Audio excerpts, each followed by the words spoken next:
Yeah, and so Well, you asked me if doing prison was the hard part, and I spent over 12 years in prison. In 18 years, I did 12 total. And it wasn't the hard part, wasn't going to prison, it was getting out and trying to be part of society again.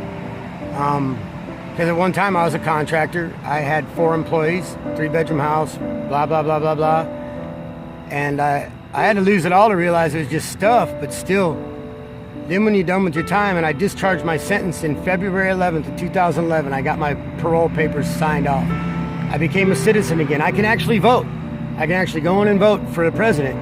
But I can't get a job here or here or here. I can't have any apartments because they won't accept felons. And I even went through an agency that took felons, and they'll give a pedophile an apartment before they will me because I had a drug charge. I wasn't even dealing drugs, I had possession. But anybody that has possession of drugs, they're worried about them selling drugs in their apartments, so they won't give them one. But this place would give a pedophile, somebody who raped a little baby or something, and give them an apartment, but they wouldn't let me have one because of my felony, because I had a drug felony. And it's just the hard part was just becoming part of society again. It's like they didn't want me. They didn't want me to be part of their society anymore. So I just decided, fuck it. I'm going to sleep in a tent. I'm going to do what I love for a living, which is playing music. And if I just make a little bit of money, I'd rather do what I love with a passion and make a little money than go back to contracting and try to make a lot of money and be part of a society that doesn't even want me anymore. Fuck them, you know?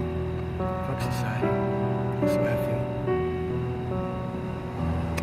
feel. I meet a lot of good people, but I believe there's a lot of good people out there, but for the most part, most people, all they care about is themselves. You could be standing there on the corner bleeding and people just drive by you. They wouldn't want no part of it. They wouldn't want no part of the drama.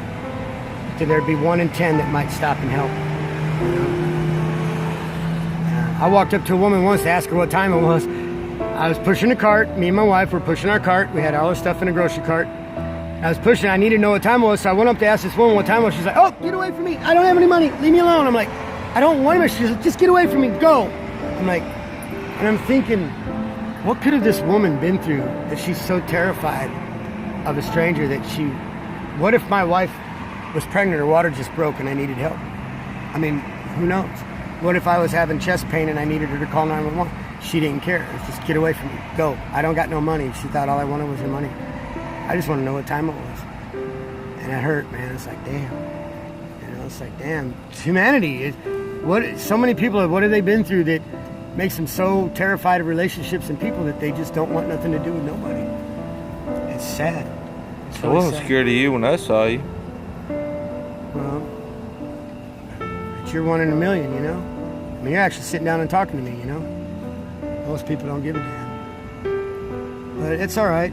You know, when it comes down to it, I came in this world by myself, and when I die, I'm going to be the only one in that coffin.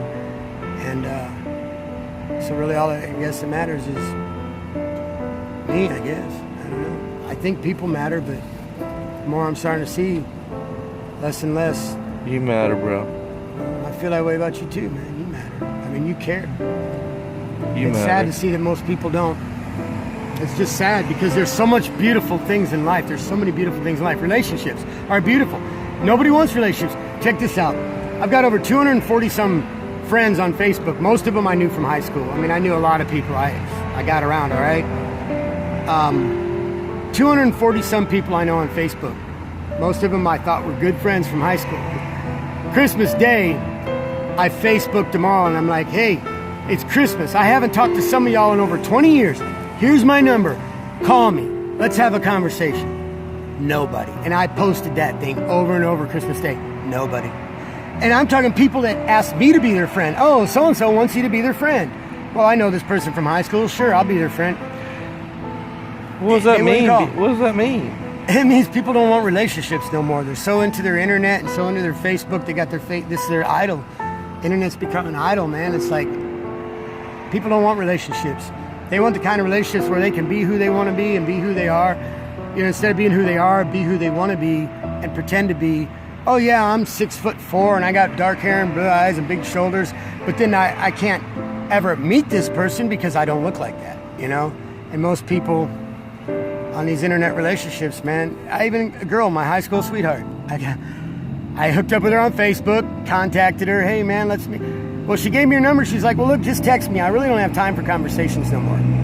She'd rather go text back and forth for 2 hours, texting back and forth, instead of having a 10-minute conversation that could have summed it all up. People don't want conversations. They don't want nothing no more. I don't know what they want. But this world sucks.